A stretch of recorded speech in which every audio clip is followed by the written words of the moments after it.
We are here in front of the Tricastin Nuclear Center. We can see the water vapor getting out of the cooling towers of the enrichment plant. And we also see the two chimneys of the nuclear plant, very small chimneys.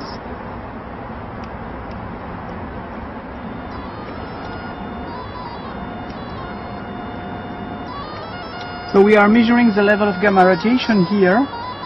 We can see that it's a little bit below 200 counts per second, which is already abnormal.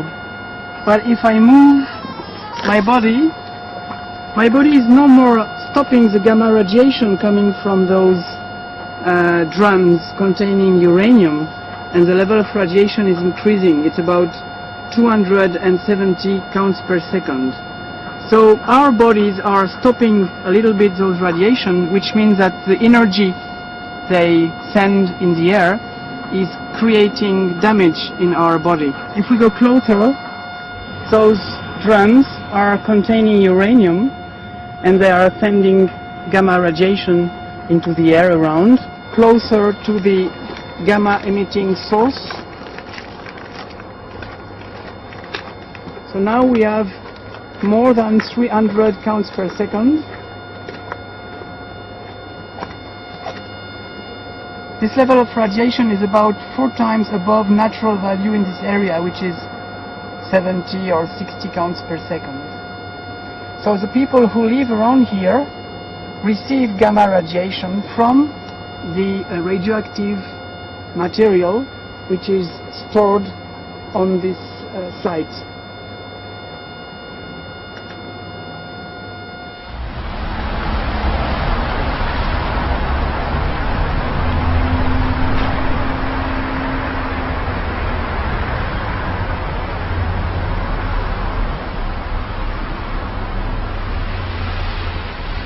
Uranium.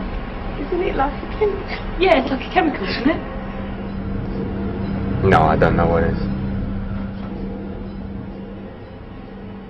Well, it's a country. No. It is like, isn't it like a bit like plutonium? Yeah. Is it? Like some sort of explosive or something like that. Uranium? Uranium? What's that? A nuclear thing. I don't know in English what it's called. It's a nice thing, I might say. It's used for good and for bad. That's the stuff that they make nuclear stuff out of? Yeah, that's dangerous. Uranium?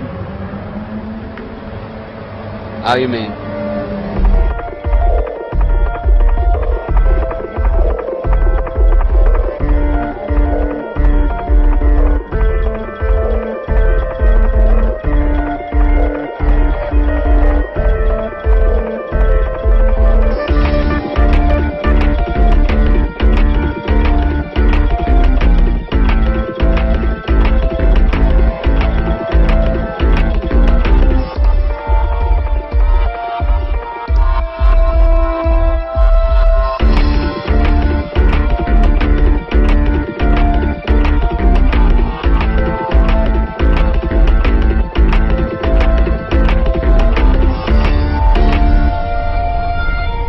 We have to be really, really careful because we are dealing with uranium.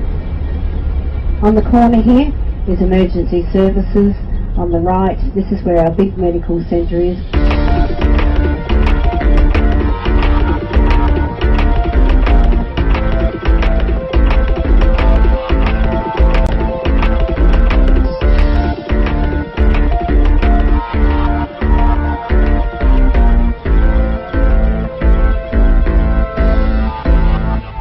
See the drums of uranium just in there in that sea container.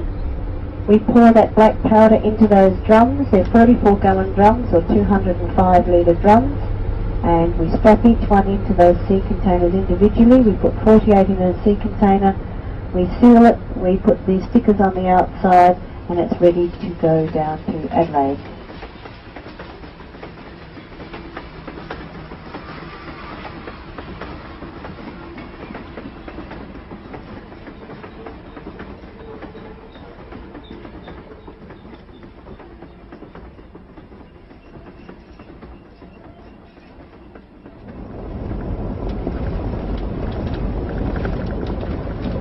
no one knows enough about it, you know, especially up here. They're not familiar because all that stuff's all new stuff to the people that are living up within this area. And when mining companies do come in to the towns to talk about and advise the communities of, you know, what's going to happen, they don't tell you the potential dangers of that mining. They tell you all the good things that's going to happen.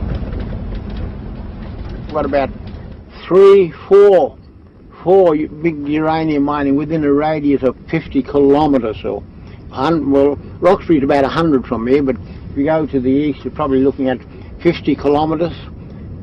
So, say within a radius of 150 kilometres, you've got about 3 or 4 big mines, uranium mining, that's going to happen.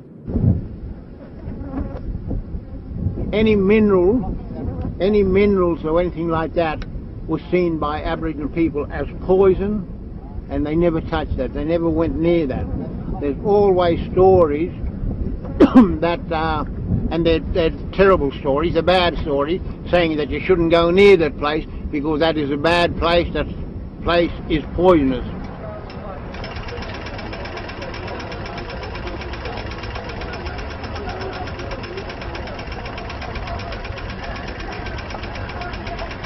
Australia is one of the world's major suppliers of uranium. Australia is very prospective for uranium and we have pretty good prospects for increasing the number of mines. Australia exports about 10,000 tonnes of uranium a year. In 2006-2007 the export value of that was about $586 million. It's forecast to grow to $972 million in this financial year and to about $1.3 billion a year by 2011-2012.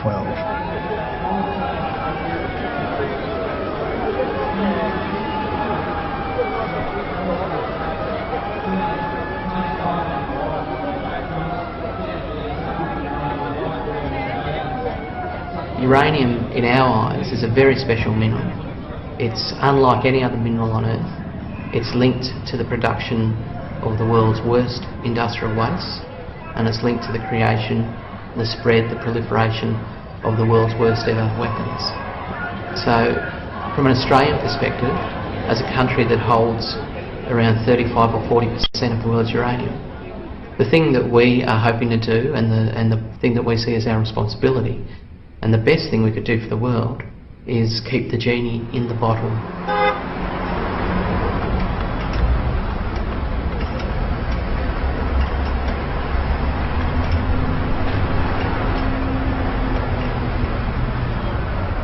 The Australian Bureau of Agriculture and Resource Economics has identified 15 to 20 uranium prospects which could potentially become mines in the next 10 or 15 years.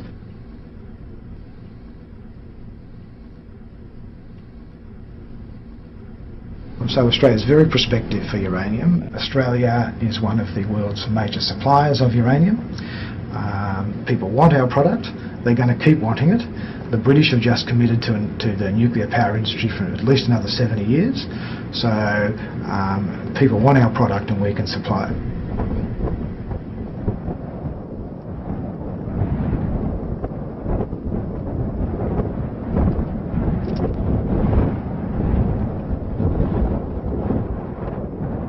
And what we're looking for here is bush onion. And bush onion will grow in this soft area like that. Like this here is pretty soft ground, see? So you would know in an area, if you're looking for bush onion, you would look in an area like this. And if it's a bit hard, sometimes you'll find a bit clayey. But you have a rock and you beat that ground. See? In the nuclear industry, the first step is uranium mining. The companies have to get uranium ore from the soil and to put it at the surface. This is uranium mining. Then this uranium ore has to be crushed and the uranium element has to be get out of the ore. It is called an uranium mill. And you push the dirt away, and then this is how you find bush onions. Can you see those two little bush onions there? So that's what you're digging for. This will produce yellow cake, which is uranium concentrate. It will then go to a conversion plant to to change this uranium into a gas, UF6. Here's another one, there's a big one, see? So that's what you call bush onion. Bush onion, see? Bush onions we call yalka. So then you have a plant that will use this gas, UF6, to convert it again into uranium metal and prepare the powder, and which will be compressed and heated to make the small pellets and to prepare the fuel, the rod. But what you do is you peel it like that, see? You can cook them in the ashes. After this fuel fabrication, the fuel will go to the nuclear plant, and you will have there the nuclear reactions, and this fuel will become highly radioactive. It's called spent fuel. And you always, the important thing is, with the same as everything else, the old people say to you, if you dig that out, you've got to cover it back in again, fill it back in again, see? Fill it back in, so the rest of the bush onion in there will be there. So then you have the management of the waste, spent fuel, other kind of low-level waste, and all the industry of how to manage those radioactive waste. Obviously, the link between all those steps is transportation, by train, by truck, by plane. I say this in my Arabana language. Yalka Niki Charpa Ngurku. What I'm saying there, this bush onion is very good food. The Western society, it's about now rather than the long term. It's what we can do now, what we can hoard up now, what treasures and wealth we can hoard up. I think the people from the Western world don't realise that and don't understand that by doing what they're doing to the lands, polluting and damaging that land, they're actually doing that to themselves in the long term. Yeah, what I'm saying is this is my grandmother's country and my great-grandmother's country and my mother's country. I was born here, grew up here, lived here all my life, never left it, been here all my life. Now it's like the back of my hand. Yeah. God's own country. Woo!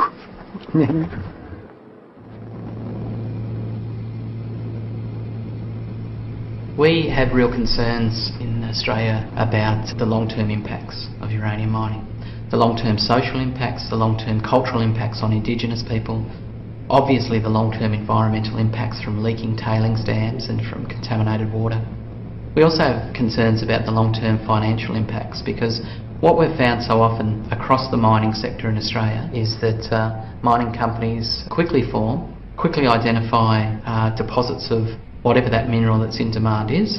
They access it, process it, sell it, and then they finish.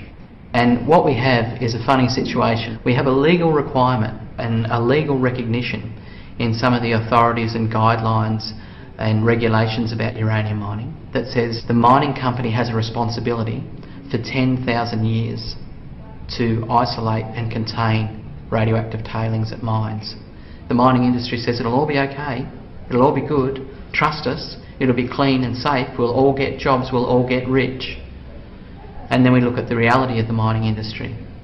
We look at a reality of leaks and spills. We look at a reality of secrecy and denial. We see a reality of underperformance and cover-up. We see a reality of a lack of responsibility and of company after company walking away from their long-term responsibilities. So it's one thing, the words are one thing, the actions are another. And the actions also have to be measured over the length of the threat. And the threat is thousands of years at least. It all began the year that I was born, back in 1955. They started processing uranium from Radium Hill. The site operated from about 1955 to 1960. And then it went into receivership, and then they started processing mineral sands. and that was operating until about 1962. The company then parted ways with Port Pirie, but left the site as it was, so it was unfenced, and there were 6 tailings dams left there. And so the local children used to play and swim in those tailings dams with the radioactive waste. And then in the 1970s, a local group of the Friends of the Earth was formed, and they campaigned very heavily to have the site fenced and to have radioactive signs put up.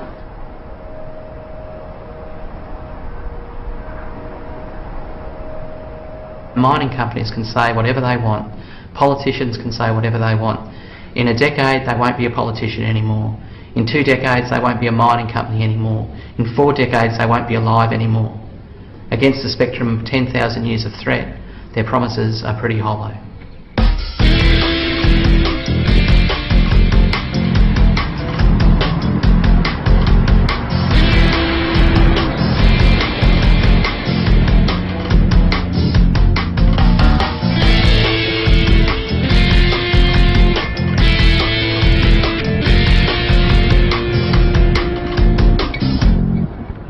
I really did like it there, you know, like living in Kakadu National Park, virtually. So, you know, I liked it. I liked the fishing, I liked my kids, you know, it was good school, and yeah, just come home. Mainly because of family, really, because it's a long way away. Yeah. About 18 months after I come home, I started forgetting things and, you know, leaving things everywhere and getting run down, so I went and seen the doctor and had some blood tests, and I've got hairy cell leukemia, which I've, you know, had to have chemo, and had my spleen out, and luckily enough I'm still here today. So yeah, but not so lucky for my boss that I work for. He died, and his brother died. I mean, these are, and one of the plant operators died, and these are just the 2 brothers that I work with. They were younger than I was, and I was just surprised to hear that, you know, they died from a cancer. There were protesters there protesting against it, but, you know, because I was young and naive, I didn't think anything of it. It was just a job. You know, if you were getting half as much money, or $800 a week, you'd be thinking, oh, you know, maybe I should be joining, maybe I should be doing this, you know, maybe I shouldn't be, you know, exposing myself to some health risks. But when you're being paid probably 3 or 4 times as much as that, well, we think, oh, okay, it'll be alright for a little while, and then I'll give it up. I'll go and do something else.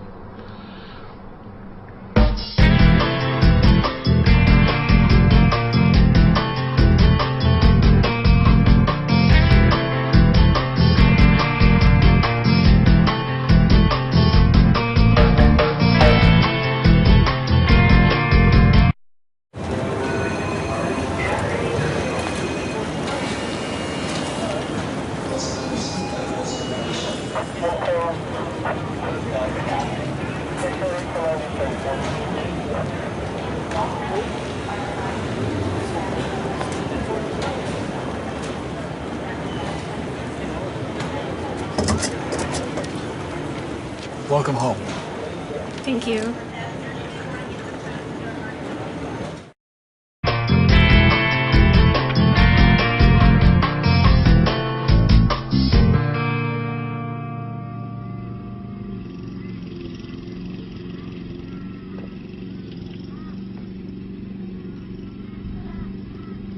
the moment we're about 5,500 people. We'll grow to 10, maybe 12,000 people. We have a cemetery in Roxby Downs with nobody in it, and that cemetery has been in existence for about 18 years and there's still no one in it. The mine's been very important for South Australia. It's created a lot of employment, but I think the mine, BHP Billiton, is very proactive in trying to make sure that whatever they're doing is going to also enhance our environment. They're not here to be doing what they can and exploiting or creating problems environmentally. They actually have a big team of people making sure that everything they do is done the right way, so they can leave less of an impact upon our environment, which I think is great.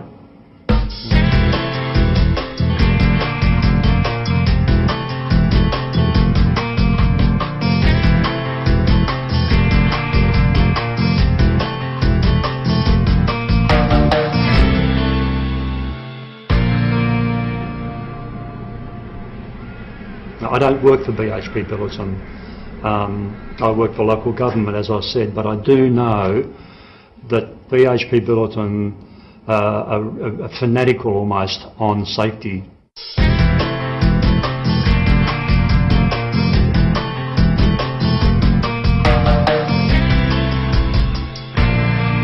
I don't wish to blow sing BHP Billiton's praises, but it's a fact. They are, everything they do, they're trying to make sure that it's going to come at a, less of an impact damage, be more, hopefully, a chance to mine, but also to be respectful of the resources around them, natural resources, and so I think they're doing that.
Well, apparently there was some yellow cake found in the township in containers, but I'd know nothing about that. That's only what I heard, so I really couldn't comment on that, because if that happened, that's absolutely, BHP Billiton would be absolutely, screaming with shock and I don't know. I've never heard that. I can't say I've heard it. I've heard it on a grapevine, but not factual, so I wouldn't know. But yeah, I find it hard to believe. But again, I don't work for BHP Billiton, and I've got no reason to defend them. But I do know, as I said before, the safety procedures are extremely important to them. And if that ever did happen, there would be serious ramifications without doubt. Yeah, but I don't know. It's only been a grapevine thing. I couldn't say that's a fact.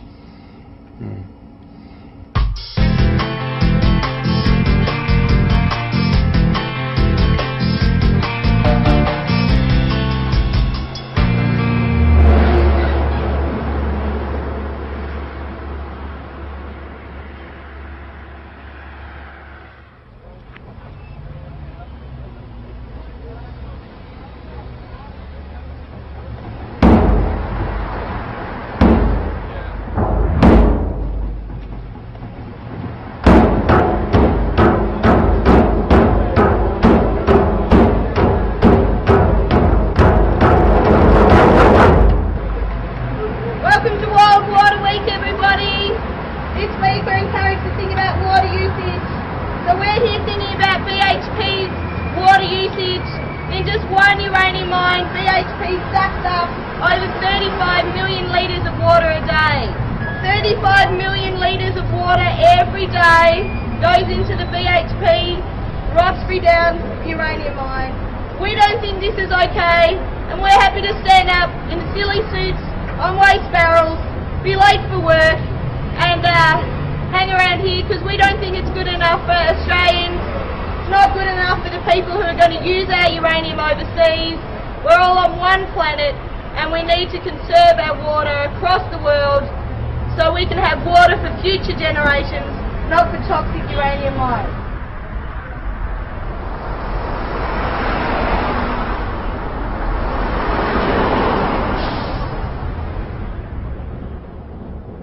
This is the lifeline to the mine, 6 metres down below us. Without this pipeline, that mine could not exist.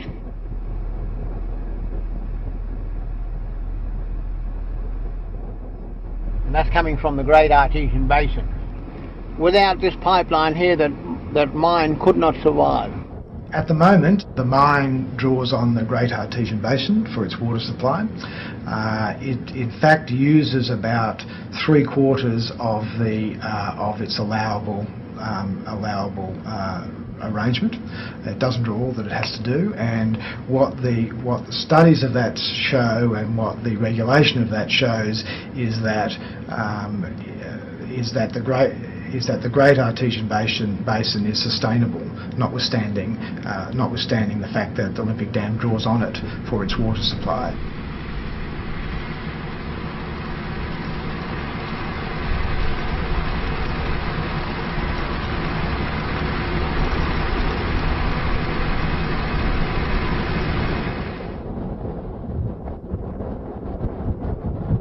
The only thing about that is that it's the mining company themselves who do the monitoring and collect all the data.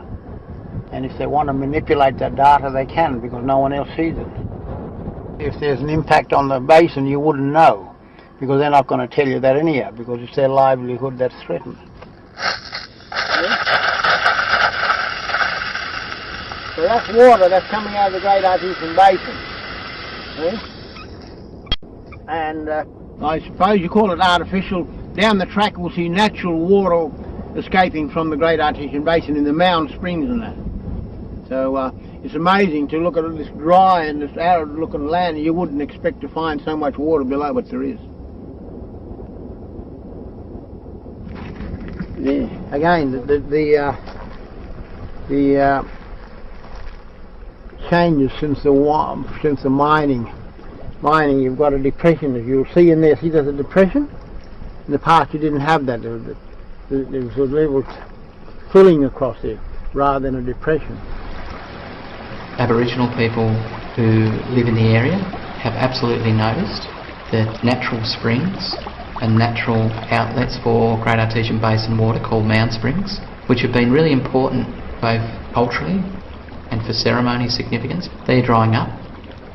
Flow rates are reduced. These are significant impacts, and the appetite for water at the Olympic Dam mine is only increasing. The Olympic Dam mine, owned by the world's largest mining company, BHP Billiton, every day sucks up at least 35 million litres of water every day. Without cost, it sucks that up free from ancient fossil groundwater reserves.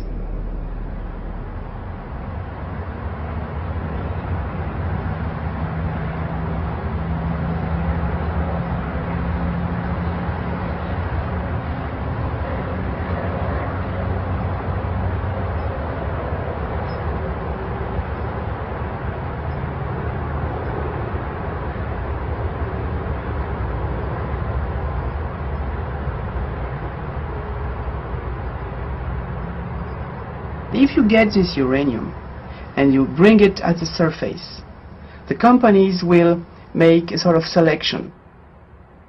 The most active rocks will be sent to the uranium mill that will prepare yellow cake, uranium concentrate, but they will leave a lot of radioactive mud called tailings.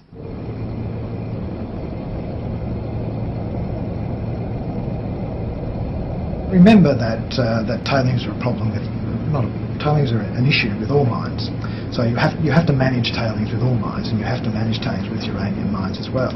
And the two ways of doing that are either to build what are called tailings dams, which at the end of the life of the mine are capped with ore and made safe. Or secondly, to put the tailings back into the mine and cover them over.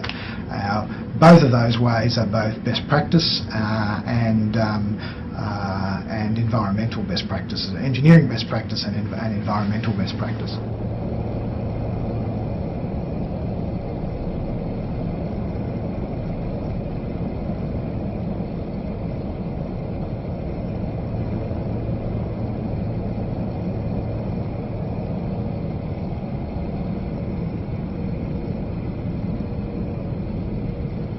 They have the composition of powder.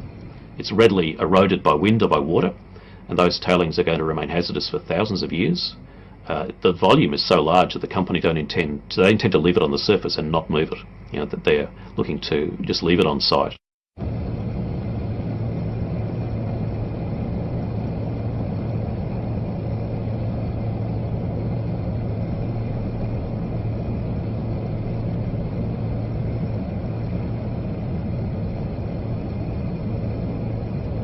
Some people say that tailings are benign or neutral and that they're not a problem.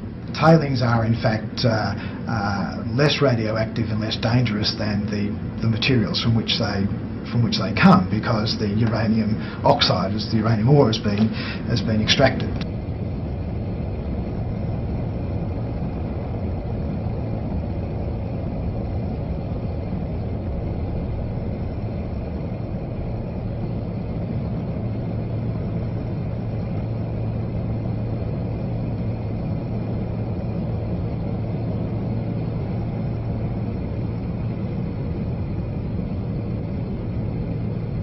The absolute reality of tailings is that they contain 75 to 80% of the original radioactivity of the ore body. The only radioactive element that is taken out in the process is uranium-308, which is one of a host of elements. And that material, which was previously secure and inert, has now been broken up and mobilised.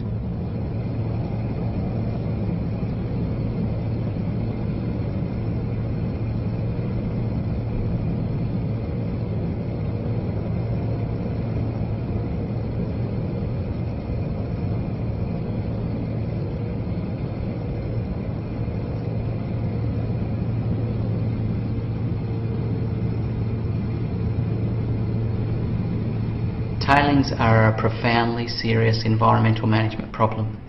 Those who downplay the seriousness of this problem either have not read the technical detail, or they have read that technical detail and they've decided that that's not as important as the profit bottom line.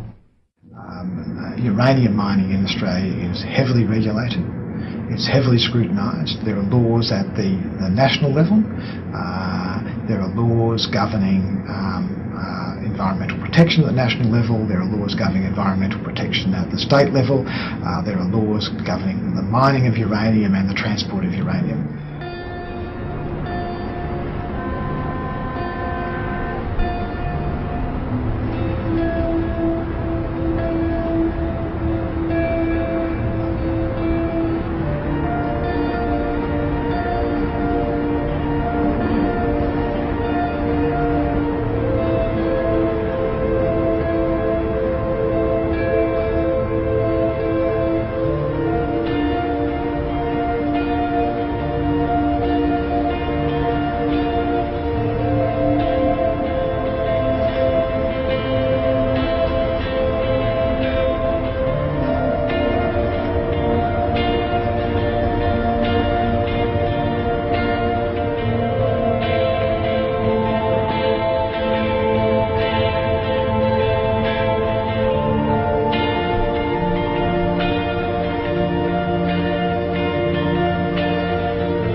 about to overtake this truck, which is transporting uranium from the concentration plant to the enrichment plant, and probably when we will overtake him, we will measure excess radiation in our car. So at the moment the level of radiation is normal, about 60 counts per second, but when we will overtake the truck, we might measure an excess of radiation.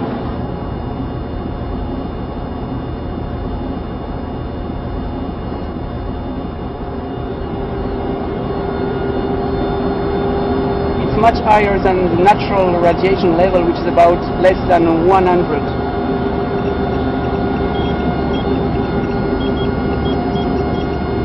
So at the moment we measure 1,600 counts per second, which is very high compared to natural radiation, which is below 100. And you will see that the level of radiation will decrease because we are getting away from the radioactive truck. So now we don't measure any excess radiation from this truck. In France, we had approximately 200 uranium mines. Today they are all closed, but the contamination is still there. So we checked, I would say, approximately 20 of those uranium mines in France, and we discovered the same problems everywhere. Water contamination, sediments in lakes and rivers contamination, aquatic plants contamination, the fact that radioactive rocks from the mine have been reused even for constructing buildings or roads, and the problems are the same at all different mines.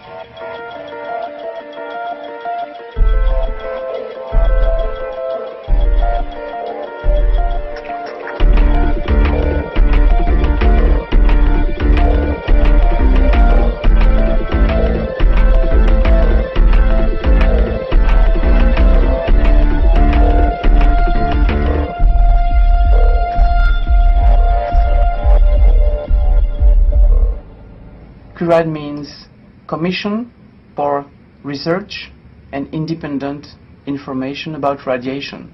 So it's an NGO which has been created in 1986, just after the Chernobyl accident, because the French government said that in France we had absolutely no contamination from Chernobyl, which was wrong. So a group of people decided to set up this organization, to hire scientists, to buy equipment, and to create an independent laboratory. So our action is to make measurements and to improve people knowledge, people awareness about the problems linked with radiation in the environment, radiation at home, radiation at the hospital, and obviously nuclear energy and its impact.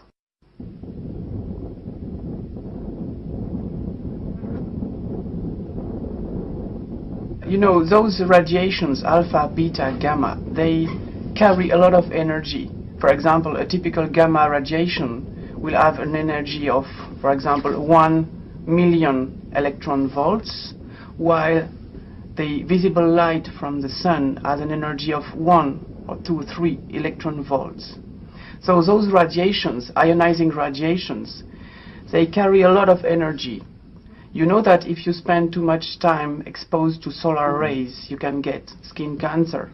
So you can imagine that if you receive those alpha, beta, gamma radiation, which are much more powerful, they can create breaks in our DNA and increase the risk of cancer.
Es gibt historische Gründe für die Ablehnung der Atomenergie, die sind nach wie vor richtig, zum Teil sogar verschärft. Das ist die Frage der unzureichenden Entsorgung. Das ist die Frage der Risiken, wobei bei Atomenergie nicht die Frage der Eintrittswahrscheinlichkeit das Entscheidende ist, sondern der mögliche Schadensumfang. Jede Risikoanalyse hat immer zwei Komponenten, also die Eintrittswahrscheinlichkeit, die ist sicherlich geringer als beispielsweise ein stehen gebliebener Fahrstuhl, aber auf der anderen Seite ist dafür die andere Komponente so gewichtig, nämlich die möglichen Folgen, dass eben die zweite Komponente, die genauso wichtig ist, umso mehr zum Tragen kommt. Der dritte Punkt ist der militärische Missbrauch. Und der vierte, der in den letzten Jahren verstärkt dazugekommen ist der terroristische Missbrauch, der vielfältige Komponenten hat, die anfangen von Atomüberfällen durch beispielsweise Terroristen bis hin zu der Frage gezielter Flugzeugabstürze.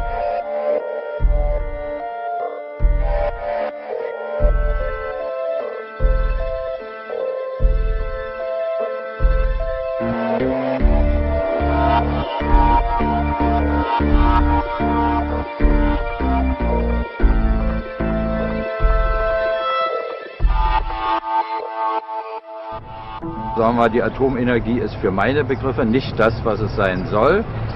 Sie bringt uns viel Unheil. Letztendlich ist ja doch immer der Mensch dabei, der das praktisch entscheiden muss, Knöpfe drückt. Also ich finde schon, dass das absolut sicher ist. Ich habe mir auch mal eins angeschaut mit der Schule. Ich finde das schon, also es ist okay. Gründe für Atomenergie? Kann ich Ihnen ja keine sagen. Der Bau von Atomkraftwerken ist im hohen Maß subventioniert worden in Deutschland.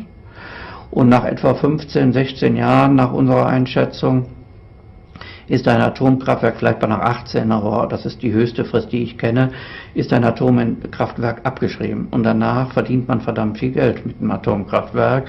Und insofern ist das eigentliche Interesse nicht der Neubau, sondern alte Anlagen, solange es geht, zu nutzen. Gründe. Das ist am billigsten, das denke ich mir mal.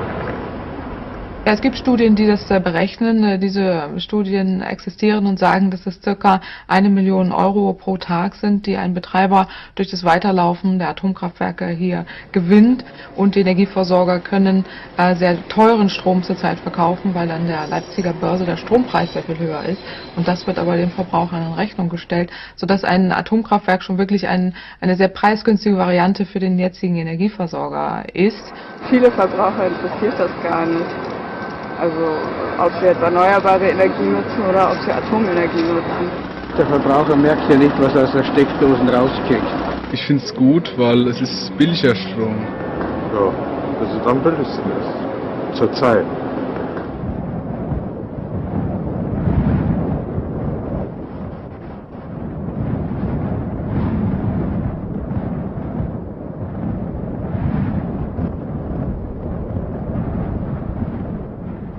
Tatbestand ist, wenn man die nächsten 15 Jahre sich anguckt, werden erneuerbare Energien auf jeden Fall preiswerter, traditionelle Energieformen teurer. Und spätestens also Jahre 2020 werden die Erneuerbaren im Schnitt preisgünstiger sein. Also alternative Energien ist ein Schlagwort, das eigentlich nicht mehr zeitgemäß ist. Wir haben im Wesentlichen die Energiewirtschaft hat sich im Wesentlichen der Ressourcen an Kohle, an Öl und an Gas bedient. Das muss zurückgehen, weil diese Ressourcen verschwinden. Und dann gibt es Möglichkeiten dreierlei Art. Das eine und bei weitem interessanteste, aber am wenigsten populäre ist, weniger Energie zu verbrauchen. Das ist auch ein technisches Problem. Es ist nicht nur, dass man sein eigenes Verhalten verändert, sondern das ist ein ganz großes Potenzial. So dass jede Kilowattstunde, die ich nicht verbrauche, brauche ich nicht mit fossilen Energien oder auch nicht mit Atomstrom oder auch nicht mit Windstrom zu füllen. Das zweite ist der ganze Bereich der erneuerbaren Technologien, der jetzt in starkem Maße in Gang kommt. Wir haben also hier in Deutschland inzwischen etwa halb so viel, wie wir Atomstrom haben, schon Strom an erneuerbaren Energien. Und Das dritte wäre die Atomenergie, deren weltweite Bedeutung wesentlich geringer inzwischen ist als die der erneuerbaren Energien. Das heißt hier, das Schlagwort alternative Energien führt in die Irre, weil das zeigt an, ja, das ist etwas, was vielleicht irgendwie funktionieren könnte. Nein, das kommt im großen Stil.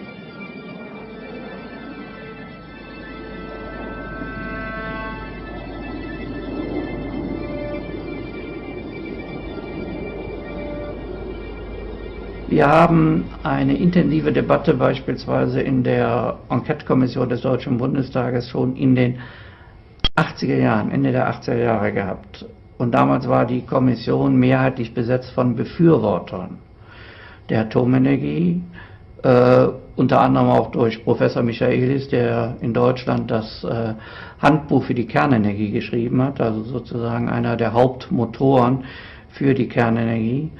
Und wir haben uns mit der Frage beschäftigt, kann die Atomenergie das Klimaproblem lösen? Und das Ergebnis dieser Kommission, die wie gesagt mehrheitlich aus Befürwortern bestanden hat, war einstimmig: Die Atomenergie kann das nicht. Gut, ich persönlich fand sie einfach kitschig, die Kampagne. Und ich glaube, dafür ist auch viel zu viel im Kopf drin, was in den letzten 20 Jahren passiert ist, dass ein paar glücklich schauende Kühe vor dem Atomkraftwerk nicht unbedingt die Sache verniedlichen können. All die Herren, die jetzt so tun, als sei der Klimaschutz was Neues, waren alle schon in den 90er Jahren in den Debatten beteiligt. Wir haben bei den Ausstiegsverhandlungen die gesamte Klimaproblematik mitbehandelt. Das Problem ist nur, dass die Politik jetzt in der Hand dieser Konzerne ist.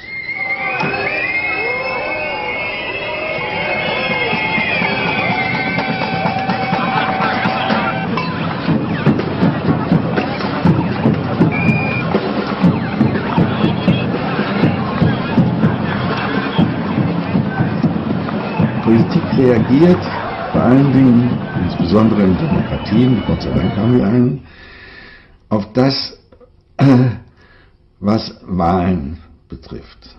Und wenn die Menschen sich wehren gegen die Atomenergie, weil hier das Atomkraftwerk daneben ist, dann fängt die Politik an, sich daran zu orientieren. Das war in Deutschland der Fall. Das hat dazu geführt, dass in der rot-grünen Koalition der Atomausstieg sich durchgesetzt werden konnte, von dem nicht sicher ist, dass er wirklich dann funktioniert. Aber wenn die Menschen hier in diesem Lande überhaupt nicht spüren, was an Umweltschädigungen im australischen Busch passiert, dann gibt es auch keine Rückwirkung auf die Politik. So ist die Welt gestrickt.